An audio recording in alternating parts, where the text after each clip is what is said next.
Reza Arab bantah memiliki hubungan asmara dengan Rachel Florencia. Reza Octavian alias Reza Arab bantah memiliki hubungan asmara dengan Rachel Florencia, akui punya pacar tapi bukan dia. Gosip Reza Arab pacaran dengan Rachel Florencia muncul setelah mereka tampil bersama dalam unggahan foto di Instagram.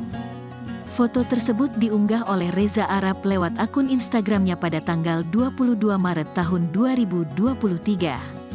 Dalam foto itu, tampak Reza Arab bersama Rachel Florencia tengah berpose sambil duduk di atas kap mobil.